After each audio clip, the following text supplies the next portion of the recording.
General, thank you very much for giving us some of your precious time. I understand that the front is always shifting, and the situation changes very quickly. How would you describe it today, as of right now? Right at this very moment, the situation's extremely tense, Complicated. but it is still under control. It's definitely not the absolute worst compared to other areas around here. It's currently under our broad strategic control, but the situation is exceptionally complex and constantly shifting given the current conditions.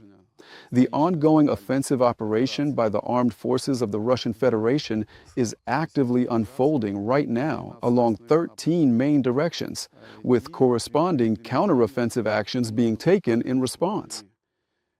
Actions by the armed forces of Ukraine. How's it actually different from what people, Ukrainians, see on TV, in the media, and what you see? You see it differently, and the military sees it differently too, especially since you have the overall picture, the most complete one there is.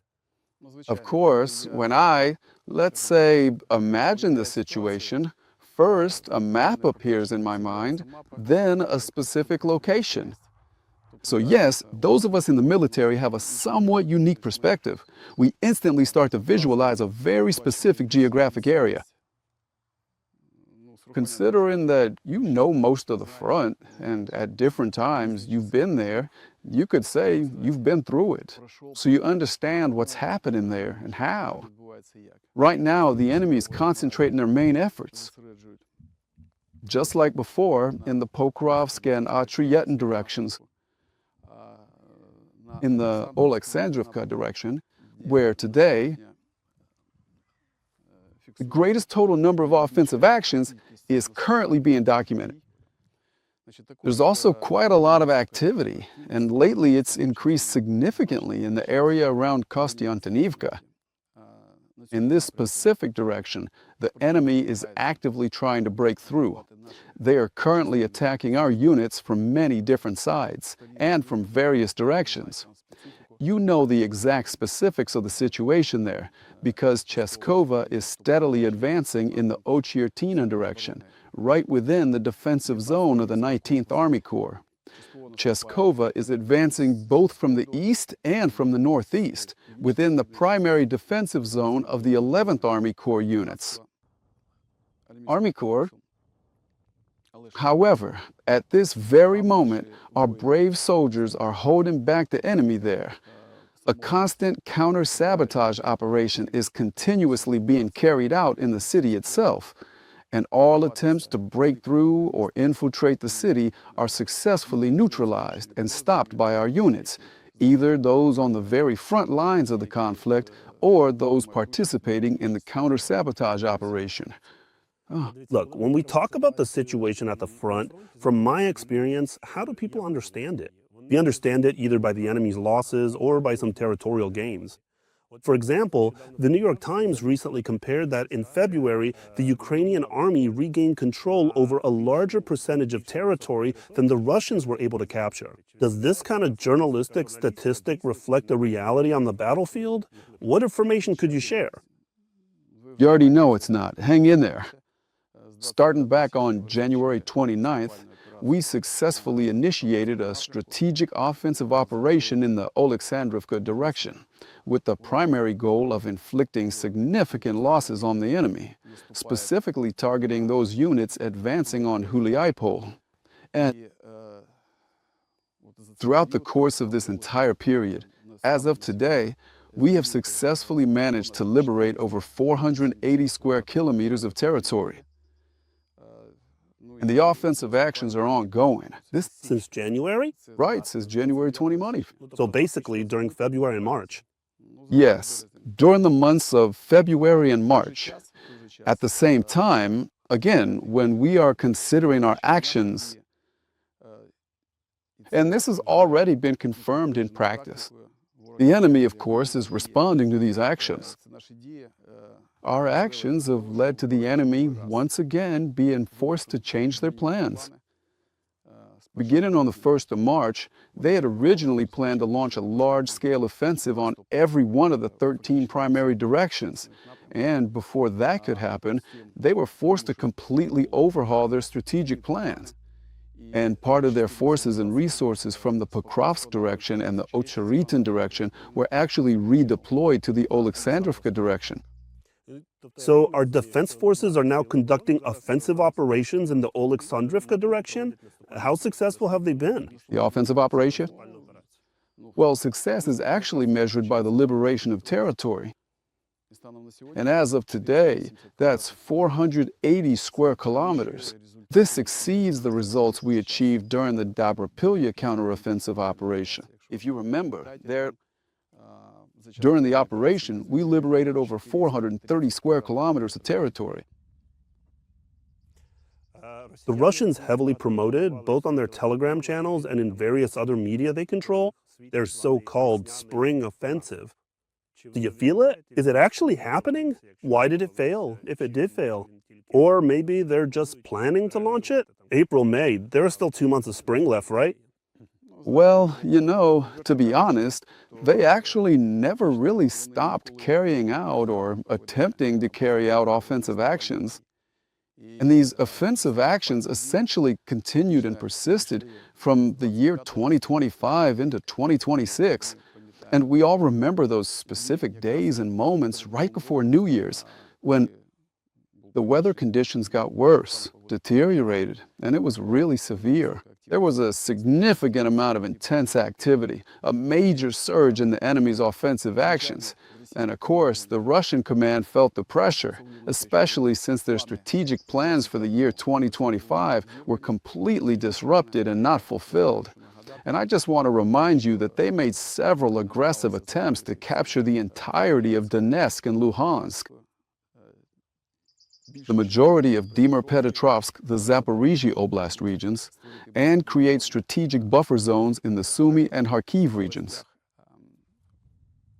and commence their strategic military operations in the Mykolaiv and Kherson regions. That is to say, these were the overarching global plans. There were a significant number of official announcements made.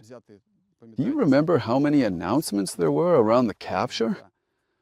Kupenskaya, back when there were even jokes being made, when they actually presented the medal specifically for the third capture of Kupetsky. How many times did they take Pokrovsky? Honestly, I don't even remember anymore. 6, 7 times? I lost count. I remember this started happening back in September 2024. Back then, at first, they claimed that Pokrovsky would be taken by September 30th.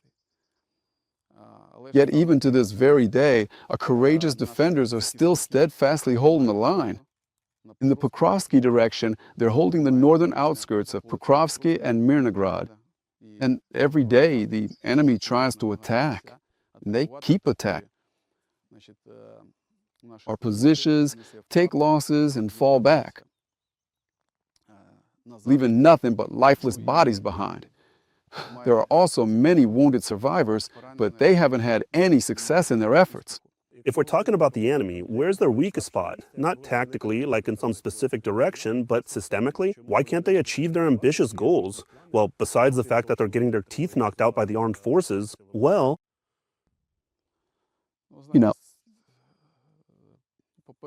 first of all, it is because they are simply looters, and because they are fighting on land that is definitely not theirs.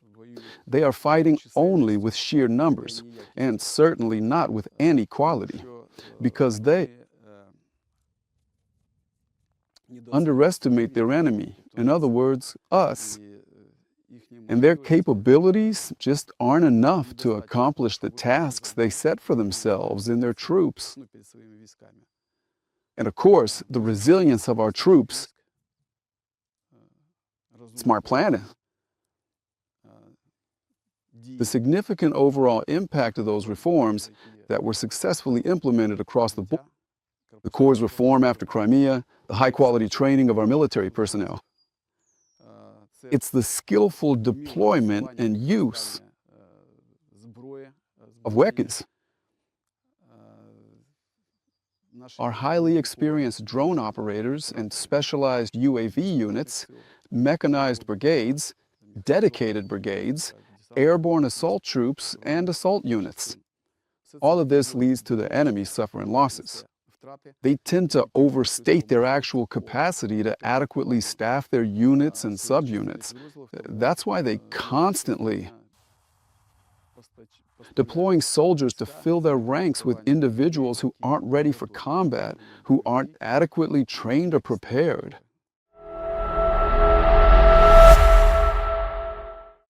Let's talk about our tactics and strategy. In general, over the past year, if I counted correctly, there were 3 offensive operations. This year, one has already been carried out. You mentioned 480 kilometers of liberated territory. What is our main strategic goal for this year? Is it containment? Is it attrition? Or are we preparing for some new major offensive? Is it even possible to announce something like that?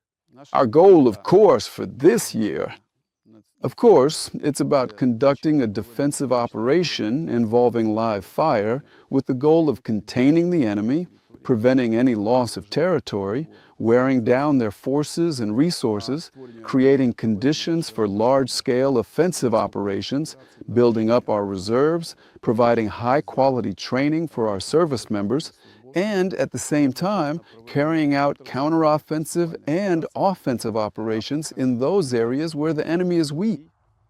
Driven by the primary objective of liberating occupied territory, and even more significantly, successfully seizing the operational and strategic initiative. Because right now, the enemy is playing by our rules. In other words, they're forced to adapt and focus their efforts where we choose, specifically where we are advancing. Is it difficult to force the enemy to play by our rules?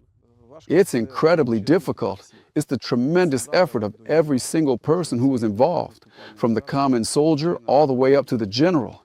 Because all offensive operations, of course, require, first of all, extremely detailed and comprehensive planning. Second, thorough and meticulous preparation. And finally, maintaining the absolute strictest secrecy regarding every detail. Because any information leaks lead to all those actions becoming completely unsuccessful. If we talk about some regarding tasks carried out on the battlefield, as Commander-in-Chief, what was your toughest decision from every perspective? Technical, moral, personal, and professional. You know, every decision is difficult. Every decision, they don't just come out of nowhere, like boom, you make a decision. No, of course, everything is carefully thought through. Sometimes you have to make decisions based on the situation that develops on the battlefield. It happens that sometimes the enemy succeeds, and then you have to make decisions almost instantly. For that, you need to have reserves, combat-ready reserves. For that, you need to know the capabilities of both your commanders and your military units to carry out one task or another. So let's just say there are no easy decisions. And as you might imagine, there are some incredibly difficult decisions to make here. Really tough ones. For example, I can recall some of those decisions. It is quite likely that the decision was made concerning the Kursk operation. How difficult was it for you to make that decision, to dare to make it? Well, you know, it's not so much about daring to do. It's about making the decision. Here, let's say it became absolutely essential to arrive at a shared and mutual understanding. Among everyone, it was such a bold, daring operations. To use the enemy's language so they would get it. So, was it you who took the risk and made such a bold decision? A decision like that? Well, you know, first of all, it was a calculated risk. First of all, if you remember, the situation at that time was very difficult. We basically had no choice because the enemy was advancing on almost every front. At that time, he significantly, let's say, boosted the motivation of his troops. Back then, the levels of monetary compensation were increased. They completely revised the amounts of financial support. For every category without exception, they set progressive bonuses, again in dollars. In addition, they carried out an extensive and wide-reaching mobilization campaign to recruit diverse segments of the general population, focusing most specifically on former convicts. And I want to say that a very significant portion of the Russian Federation's armed forces is, let's say, composed of these individuals. That.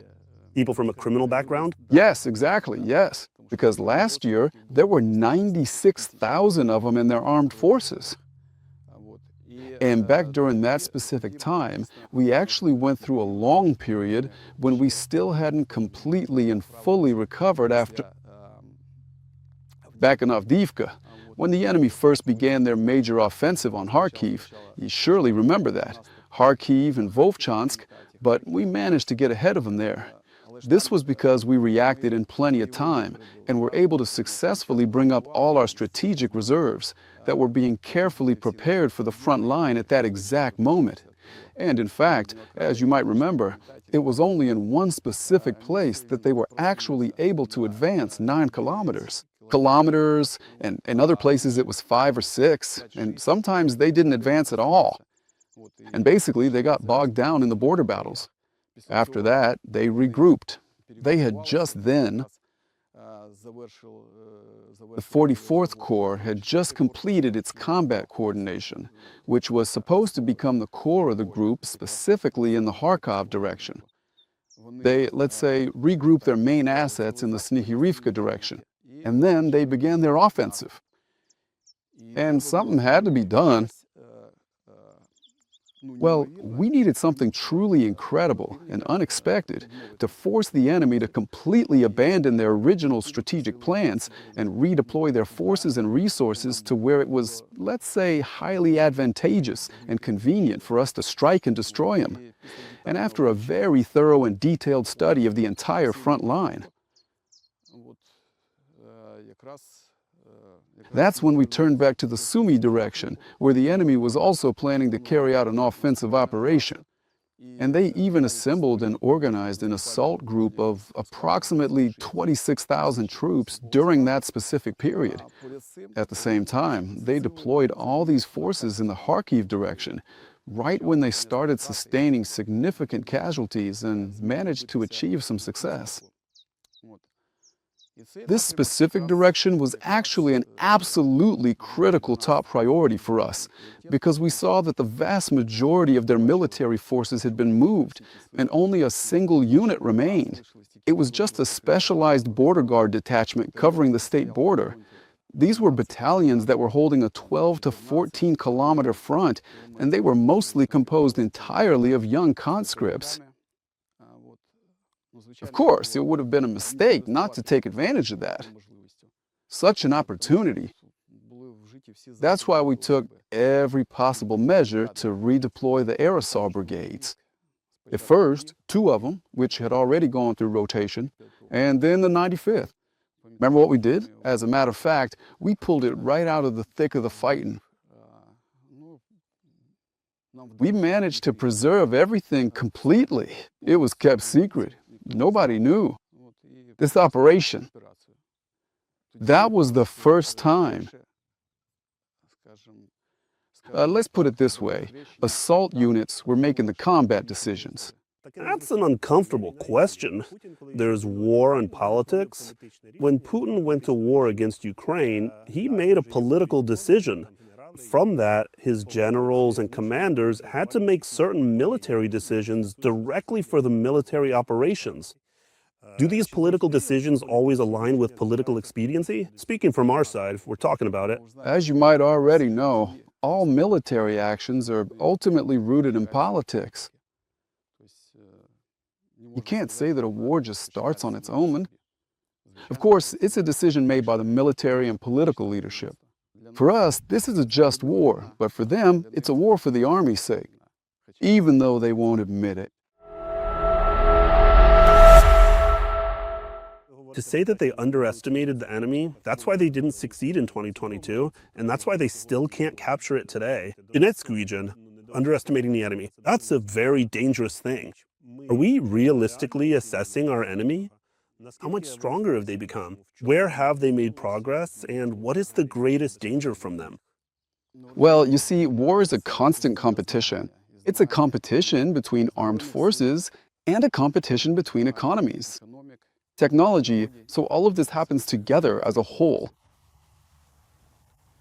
It is a simple fact that whoever is more thoroughly prepared, better equipped, and uses more technologically advanced modern weapons is ultimately the one who succeeds.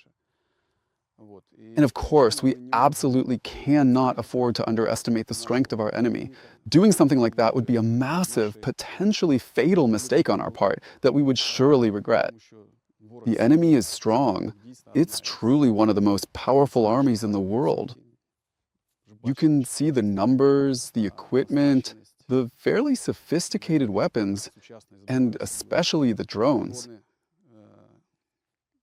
missile weapons, various strike weapons, again, ballistic missiles, hypersonic missiles, long-range strike drones, and mines. You can't evaluate it anywhere in a real-world setting. What is their biggest advantage? Is it only numbers or technologically as well? Technologically, too, in a number of areas, they surpass us. And that's a fact. They have strong air defense. That's a fact. They have a significant and diverse arsenal of advanced weaponry, ballistic weapons, and cruise missiles. They have a developed air force, strike aviation. Every single day, they carry out between 70 and 90 airstrikes against us. I am specifically referring to their strike aviation. They're also using between 200 and 300 guided aerial bombs on a regular basis. This constant bombardment has become a very serious and difficult problem for our forces to deal with. And so far, let's say, no effective means of countering guided aerial bombs have been found. That's true. It's extremely challenging, again, when you consider both the high cost and the overall volume. Of course, we know how to fight back. First and most importantly, we need to completely neutralize and destroy their means of air attack, primarily their aircraft. The enemy is, indeed, a formidable and highly capable adversary for us. And especially with all these bombs, missiles, cruise, ballistic, and whatever other surreal types, they have a huge arsenal, and a large number of people in their army. But at the same time, the whole world is studying the microgeography of Donbass because of their offensive actions. So yeah, it's slow progress. Even all the world's media are laughing about it now, saying at this rate, it'll take them 50 years to advance as far as they're planning. So, I mean, why is that? Is it because they're not seeing the success they expected? What's their systemic mistake, maybe? Their fundamental and systemic mistake is, first of all, as I've already mentioned before, that they consistently underestimate the true capabilities of our troops and the deep-seated strength of our motivation. We have a distinct advantage when it comes to quality training, skill, the effective use of our advanced weaponry, comprehensive strategic planning, and of course, the fact that we truly understand what's at stake. The highest value for us is the precious life of every single soldier. That's what matters most to us.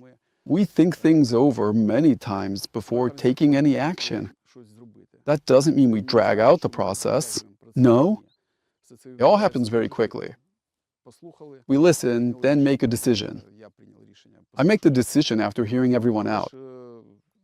But our planning is actually based on preserving the lives of our soldiers. And we do everything we can to keep our losses to a minimum, even under conditions where the enemy outnumbers us, in some directions by several times. Today, there are many of them being carried out. We've seen successful strikes. Leningrad region, Ust-Luga, Primorsk. How successful is Ukraine in carrying out such strikes, such attacks? What do they give us first and foremost? What are the advantages, and how would you assess everything that is happening now on the aggressor's territory, are actions that we are successfully carrying out on the aggressor's territory? These are highly strategic and impactful actions for us, which are exceptionally successful in their execution and, first of all, effectively diminish their overall capabilities. You know that the main targets are oil facilities. The large-scale extraction of industrial natural gas, which is partially industrial but mainly the massive oil refining facilities, which serve as the primary and most crucial source of the aggressor's vital foreign currency and dollar-denominated revenue. So they're making $700 million a day from oil? Naturally, which essentially enables them to finance the ongoing war. Our strikes undermine it. Their military and industrial potential. We are systematically destroying and neutralizing their factories that produce various types of missiles as well as essential ammunition directly. Elements of control systems and, the Vodkinsky plant, as well as a number of other plants like Kremniel, which specifically specialize in advanced control systems for ballistic missiles, and indeed for all types of missiles. This is actually a highly efficient and strategic tool for reducing the offensive potential and, in general, the overall military and industrial potential of the aggressor. It is certainly true that launching successful strikes against such highly sensitive and strategic energy targets as Ust-Luga and Primorsk generally serves to significantly reduce the overall capacity to export oil products, including those specifically managed by the clandestine shadow fleet operations. What I'd like to ask you is to scale this up. For example, we've accurately hit some targets, strategic ones like Ust-Luga and Primorsk. What does that feel like? For us in the East, how does a soldier in the trench feel about it? How do you feel about it as the commander-in-chief? Is it easier to breathe? Do they have some kind of destabilization? You also monitor their morale within their army, within their units. Is it noticeable, their internal tension in response to the intensity of the situation on our front?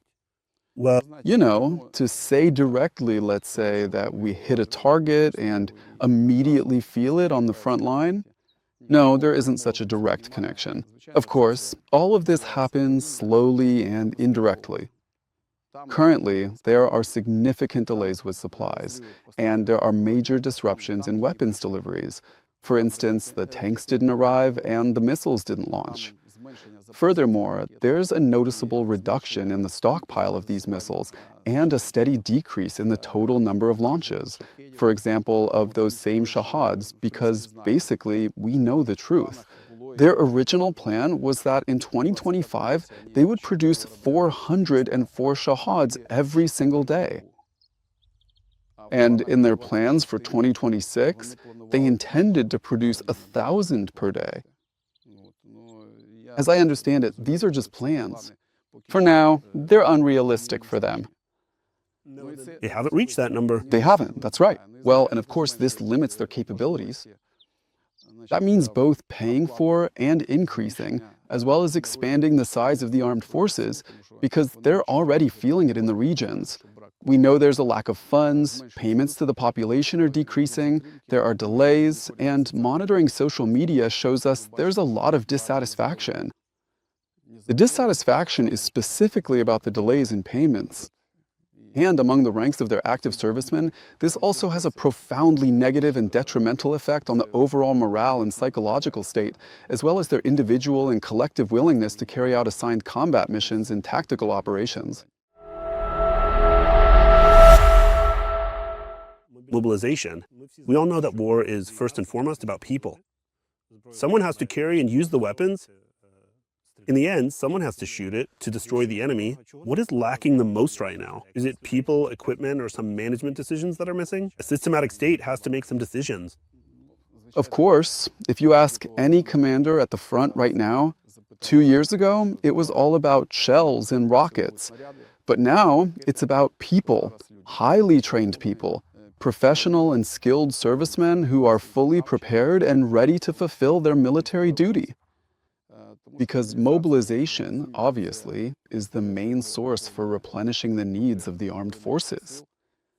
And right here, our main job is to carefully oversee the situation to ensure this entire process happens smoothly and efficiently.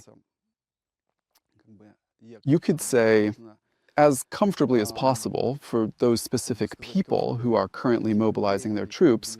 That is to say, so there are absolutely no violations, no breaches of the existing law, and no violations whatsoever in the official procedures used during the mobilization process.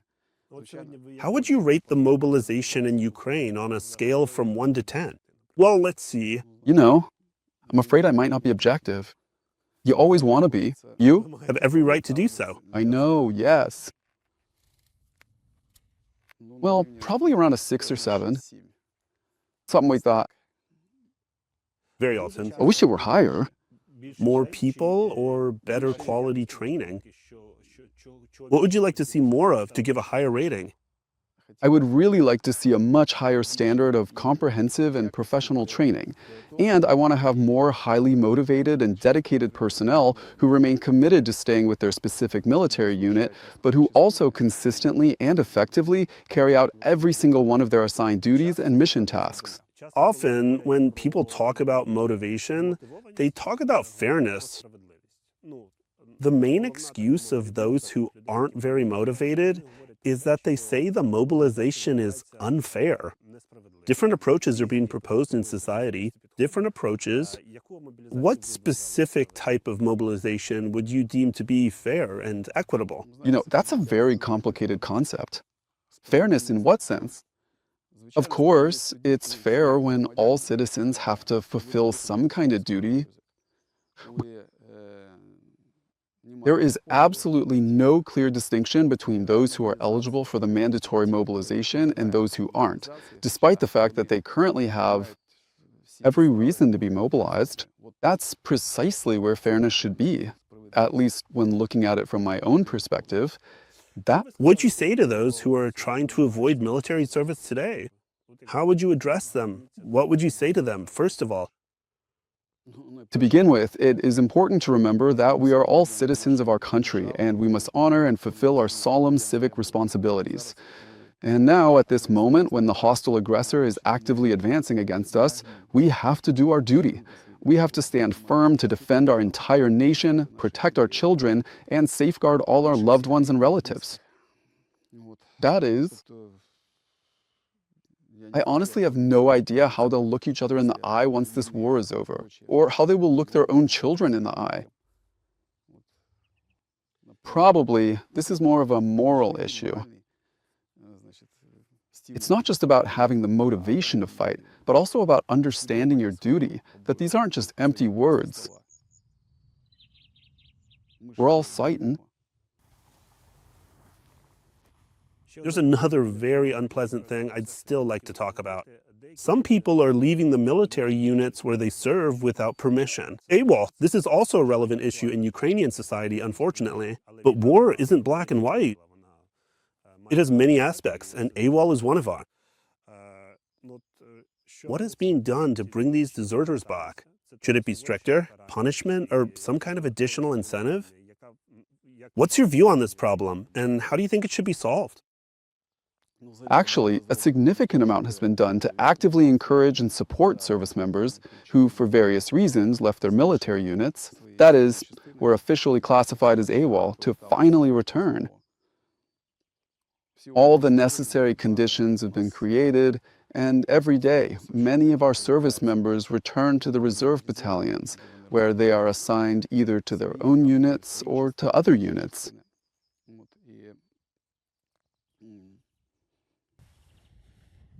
Punishment? Well, you know, it's only... Is stricter punishment actually effective, based on your experience? You're in charge, right? Strict. You know, I'm not a disciplinarian. In my opinion, there are already enough tough measures in place, and the command is already strict enough with everyone who breaks the law. Here, let's explain it in this particular way. I personally view the entire process as creating the right conditions so that there are the smallest possible number of AWOL cases at every single stage of mobilization. What else can be done about this? What else can be done? First of all, make the conditions of mobilization themselves more, well, as I already said, maybe the word comfortable isn't quite right. But we fully recognize and understand that the primary underlying reason people go AWOL isn't because they don't want to serve, but because they're genuinely terrified for their own personal safety, which is, of course, perfectly natural. So the process, in order to, let's say when someone's life changes drastically, when a person ends up at the territorial recruitment center and then at a training center for preparation, that this process happens as painlessly as possible. So that at each and every single stage, all the personnel working directly with the mobilized, specifically referring to the staff at the territorial recruitment and staffing centers, they carried out their responsibilities and treated every one of these individuals with true humanity, with a full understanding of the profound significance of that specific word. That is to say, so there would be no insults or cold formalism, and so they wouldn't view them with a cold gaze as if they were already... Well, you know how it is. Everyone wants to be treated like a human being. This kind of humane attitude should be present at every stage. Then, I think there will be far fewer problems. And of course, proper conditions have been created. We're doing this. We're constantly trying. Both the President of Ukraine, the Minister of Defense, and the Armed Forces Command. We're doing our best to create proper conditions. This principle actually applies to the aspects of both accommodation and safety, because at the training centers, every one of us must go underground. We're setting up decent living and everyday conditions down there underground. We have, for instance, we could say that it significantly decreased the number of problems related to food. And the entire training process itself fully meets every single one of the rigorous requirements for modern battlefield preparation. All the various challenges and complexities that exist there are addressed. We now know for a fact that the total number of training days at these specialized training centers has been officially increased to 50 days. An additional 14-day adaptive training course has been introduced. In other words, everything has been done so that a person who ends up... This comfortable transition from civilian to military life. Yes, and so that people consciously just understand that they need to prepare for war. Actually, that whole intensive training process itself, it really was a complex two-way street for everyone involved. So it's not just the instructor who demands and teaches, but also that the trainees themselves get as much as possible out of what they're being given. Because they just need to understand that their lives and health depend on the quality of their training and how well they absorb the material. And then right after, when this entire process of conscious learning and preparation really becomes, how should I put it, perfect, I think the number of unauthorized absences from units will decrease significantly, and of course within the units themselves. You have to constantly communicate with people. I visit the units, I talk to everyone. That word is still being thrown around. The one that personally makes me cringe now, reforms. At first, our international partners demanded, NATO demanded, that Ukraine reform its army. Today, it's the Ukrainian army that's reforming NATO. We can see that. So, what needs to change in the army today? What other reforms would you add on that? As for when it comes to the topic of reforms, well, we're currently carrying out a very significant and comprehensive reform. We haven't finished it yet, but it's the corps level reform. What's involved? Since many still don't get this corps reform, where does it stand now? As you might already know, it's at the second stage now. So the reform is about the fact that in the first stage, the various corps headquarters were officially established. So at that time, we already had 3 corps. At that point, 16 corps had been formed. So basically, 13 in the armed forces and 2 more corps in the National Guard. The Guard, yeah. And as we speak here today, the development and creation of these core sets is still actively continuing to move forward. So what exactly was the reform about? The core issue centered on the fact that there was a massive standing army, but a significant lack of professional military command bodies, especially at the operational level. And back then, if you recall correctly, we had these operational tactical groups, which were specialized commands that were formed using various regional headquarters, specifically the headquarters of operational commands, and often various military educational institutions, as well as those very same territorial recruitment and social support centers. So the individuals and personnel in these operational tactical groups were there on a strictly temporary and provisional basis, in temporary positions, specifically assigned and deployed for a certain period, like a duration of roughly 2 or even 3 months. That's it. And this really affected the quality of command. They didn't know their troops, the ones they were commanding, and didn't feel a sense of responsibility.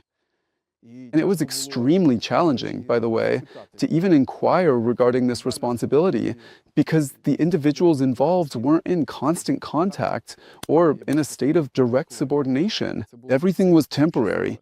That's the first thing. Secondly, the number of command units clearly didn't match the number of brigades. So the number of combat brigades increased. And this process was objective because the enemy was also increasing their numbers. If you recall, they actually started this aggression with about 140,000 troops, and now that number has grown significantly to 718,000. Of course, the number of our armed forces and combat units was also growing. That's it. But the number of command and control bodies basically stayed the same because there just weren't any more of them, and there was no one to create new ones from. So the command system was overloaded. I remember that some operational tactical groups were commanding 20 to 23 brigades. So the process itself was extremely complicated, difficult, and inefficient. That's why the decision was made to create and transition to a corps system. So we calculated the number of corps in order to relieve and optimize the command system as much as possible, first and foremost. And when people say that entire corps formations or command structures don't actually command their brigades, well, of course, in the middle of a major wartime conflict, during active combat, you can't just take and subordinate brigades directly to corps, because after the war finally ends, there will be a comprehensive reorganization and a total restructuring of the command system. That means some brigades will be assigned to certain corps or to others, and all of this will depend on the locations, the actual permanent physical deployment sites, the corps themselves, yeah. So in any case, that system will be reviewed specifically with the goal of optimization. That's it, and the main task is to lighten the command structure, which is exactly what happened. And right now, we're in the second stage, where we might be relocating brigades that have their own specifics. For example, National Guard brigades, right? The First Corps is already fully formed and commands its own brigades now. The Third Army Corps, for example, has its own complete set of brigades.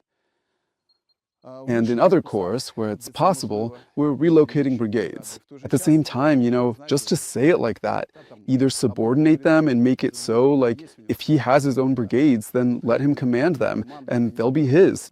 Well, that doesn't really work either, because in the Corps, there are also territorial defense brigades and brigades that, for example, belong to the Marines, and airborne assault brigades and assault units. And all these different brigades, they are constantly moving around the battlefield because some have lost their combat capability and have been withdrawn, while another brigade is brought in to take over their position, and other brigades are transferred to the offensive group. So this whole process, that's right, it's like a dynamic and living organism that is constantly breathing, constantly moving, and constantly actively maneuvering and engaging in combat. So having a stable position like that, well, at this point in time, it's simply and completely impossible for them to establish. And regarding the second stage, what's happening with us? We're finishing the formation of corps-level units. That is, in order to conduct corps-level operations, you need to have a full set of troops. Well, for example, there have been battalions of unmanned systems created. Now, in a number of corps where these battalions have already been established, they're being turned into regiments. A unit for aerodetronic warfare has been created. So, in fact, artillery brigades and anti-aircraft missile battalions have been established in almost all corps. There are also engineering units and support units. In other words, everything that each corps needs to be able to carry out a full-scale operation. So we're actually at the final stage of this process right now. And there will be a third stage. Now, looking ahead, the third stage will most likely occur during the time when we leave everything exactly the way they are right now, and it is highly probable that the third stage will unfold gradually as the fighting finally comes to an end. What are these new assault troops? There are all sorts of discussions like this going around on social media. People are saying Syrskyi wants to destroy the air assault forces, and that he came up with these new assault troops for that purpose. Why are they being created? Who are they? Are they going to duplicate or complement existing forces? So can the paratroopers breathe easy, knowing everything will be fine for them, just like it always has been? You know, as they often say, there are ancient myths and there are timeless legends, right? These legends and stories that have been passed down through the generations. So, you know, assault troops have actually existed for 1.5 years already. They demonstrated and solidified their capability and effectiveness during the Kursk operation, and actually even before that. But officially, let's say, the first traditions, the combat traditions, and the long-standing combat history were actually established during the Kursk operation, where 2 assault battalions successfully broke through and penetrated the enemy's defenses, overcame their front line, and the complex system of defensive lines and positions that had been created. By the way, they were exceptionally well prepared and fortified, even though, let's say, there weren't enough enemy troops stationed there.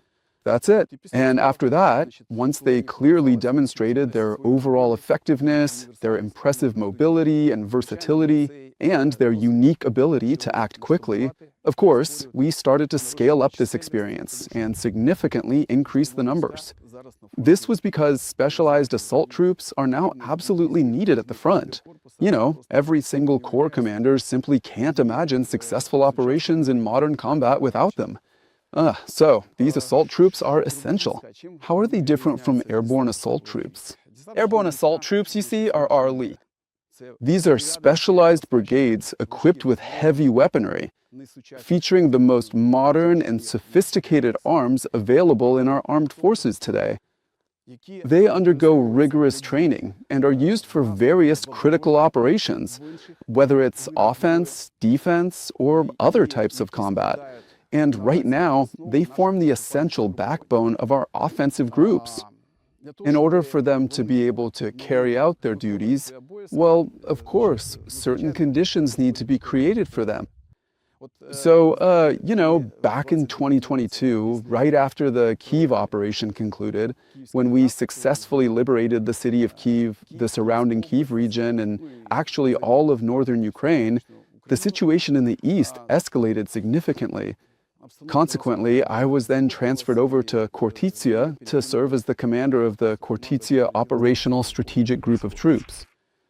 When I arrived, there wasn't a single reserve, not even a single battalion in reserve. We started creating reserves. Immediately following these events, my staff and I began conducting a thorough analysis of the entire situation, specifically what could be done and how we could effectively shift the momentum and course of this war in our favor. That is to say, it became clear that taking decisive offensive actions was absolutely necessary. But with what forces? It was quite obvious that we were in desperate need of airborne assault brigades, which during that specific period were the most prepared and combat-ready units in the armed forces. We started looking for these brigades, but in those brigades, only 1 or 2 battalions remained. So there was a brigade, but it had only 1 or 2 airborne assault battalions, while the other battalions were territorial defense or mechanized battalions. Why exactly did this happen? Well, it's because since they were the most highly trained and the front line is always, let's say, moving or retreating, of course, to effectively stop the enemy, they would always use the most well-prepared unit available. Who did they use? Well, of course, the paratroopers, and it turned out that all the airborne brigades ended up without their own battalions. That is, there was a battalion here, a battalion there, another one over there, and so on. And back when we were carefully preparing the Kharkiv offensive operation, I actually had to bring all those battalions back. I had to carry out a whole series of very complicated operations just to swap one battalion here and then another one there in a completely different direction. Then I had to swap them again, pull this specific airborne battalion out, and make absolutely sure they were ready. Why is that? Because there simply just weren't any other units available that could replace them. Right now, these functions are being carried out by assault troops, assault units, assault regiments, assault battalions. So assault troops are meant to operate outside the main lines. They usually don't have their own designated sectors. They're used across the entire sector and, well, along the whole front line, engaging in combat all along the line of contact there. Music, it's necessary to stabilize the situation where positions have been abandoned, where quick or short-term offensive actions are needed to strike, and most importantly, to support the actions of the main offensive group. So the tasks of the airborne assault troops and the assault units and subunits don't overlap with each other in any way. On the contrary, they actually fight together. They complement one another perfectly. As a general rule, field commanders and paratroopers always request an assault unit to support their actions, whether it's to carry out these operations, cover the flanks, perform flanking maneuvers, or strike and then lead the airborne assault brigade. So this is a vital and immediate necessity. It's a defining characteristic of this modern conflict. It's a fundamental and defining characteristic, just like cyber forces, because in this day and age, you really can't imagine fighting without them, without breaking into cyberspace, without having data, and without the ability to effectively disrupt or block some of the enemy's command networks. So let's just say, this is exactly the kind of war we're fighting. And these are the lessons of this war. Technologically speaking, what are the priorities today if we're talking about making the military more high-tech?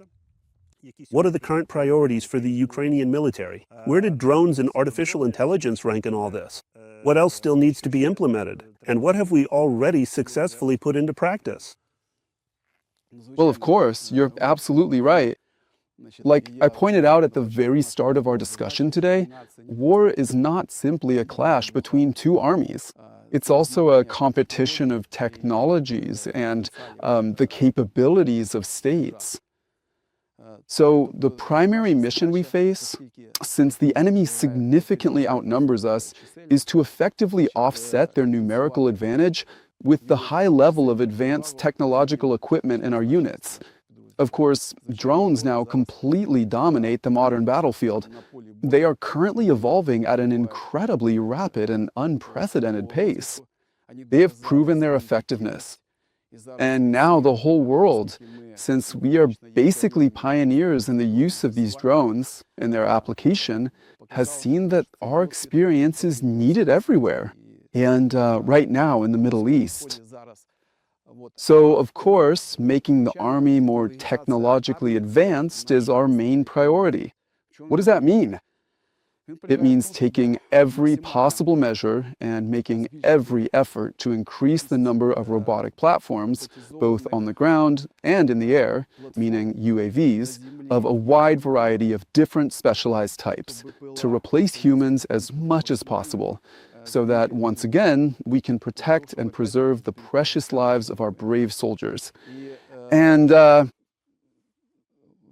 this very moment, we are actually in what is probably the most demanding and critical stage of this entire process, because all of our reforms, restructuring, and the modernization of our national armed forces is fundamentally linked to the process of equipping them with drones. We're introducing new units in every single brigade. we have now established a dedicated battalion of unmanned systems. In our standard battalions, our frontline battalions, we have companies, short pause, specifically for unmanned systems. In our brigades, according to this new organizational structure, short pause, we also have specialized drone interceptors. These are the ones that, let's say, cover our infantry and intercept enemy drones. We have strike drones, the ones that destroy the enemy. And this is, basically a kind of weapon that complements our heavy bombers. Where do we have an advantage over the enemy?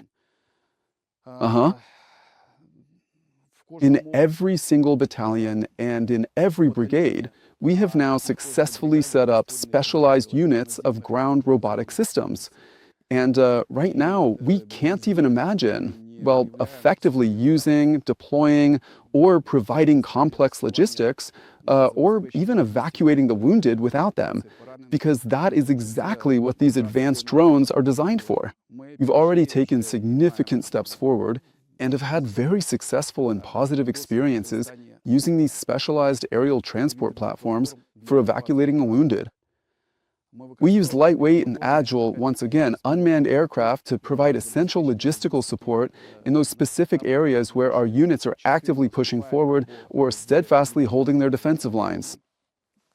So, in specific regions that are completely saturated with drones and under the control of enemy strike drones, it is important to note that the expansion of kill zones is also a characteristic feature, and it's precisely here that drones are used to provide logistics. And artificial intelligence, of course, is also being used because it's being applied in all directions, branches, and types of the armed forces. Robotics, first and foremost, and artificial intelligence. These are guidance systems, targeting systems, control systems for unmanned aerial vehicles, especially interceptors, that automatically lock onto a target and destroy it. These are sophisticated anti-aircraft defense systems, again, that completely on their own, without manual intervention, will lock onto, track, and destroy any incoming threats detected in the sky. And of course, in headquarters, we're already using artificial intelligence as well. And we've created a special unit that studies the specifics of using it, because there are a lot of advantages, but there are also certain risks, right? In terms of protecting information, preventing leaks, and so on. That's it. So technological advancement is the primary direction we are heading in right now. At the same time, we are also actively reforming the entire territorial defense system, focusing primarily on the structure of the brigades. This involves a careful reorganization, especially given the unique specifics of how these particular brigades are currently staffed, which is mainly with dedicated service members who are 50 years of age and older. Understanding that these units also play a very significant and vital role in defending key positions in secondary directions, we have decided that the total number of active battalions within these brigades is being reduced down to 3 to ensure better efficiency and management. But 2 battalions of unmanned systems are being introduced. And these battalions are standard battalions, just like those in regular mechanized brigades or airborne assault brigades. So units are being introduced, artillery units, including a 152mm artillery battery, an anti-aircraft missile battery, ground robotic systems units, and other support units. In other words, the brigade is increasing its combat capabilities 3-fold. So moving forward in this specific direction as well, thanks to advanced technological innovations and steadily expanding our fleet of unmanned aerial vehicles, we are substantially enhancing and strengthening our overall combat capabilities. Well, I can't finish this interview without asking one more question. It's actually a very short one. I want to ask for your vision, your idea of victory. What should it look like? When will you, Oleksandr Syrskyi, be able to say, that's it, I can put a period here, and, go on vacation with my family? The war's over. What does victory look like from your point of view? When the enemy is defeated and we accomplish all the tasks we've set for ourselves. When peace is concluded on our terms, a just peace, we will not lose our territory, at least not yet. So, we will then be able to say that, yes, indeed, at this stage, we have accomplished our tasks. We didn't leave a single meter of our land. We have inflicted such losses on the enemy and created such conditions that they can't dictate their terms to us. And this peace will be concluded on our terms. Well, at the very least, yes,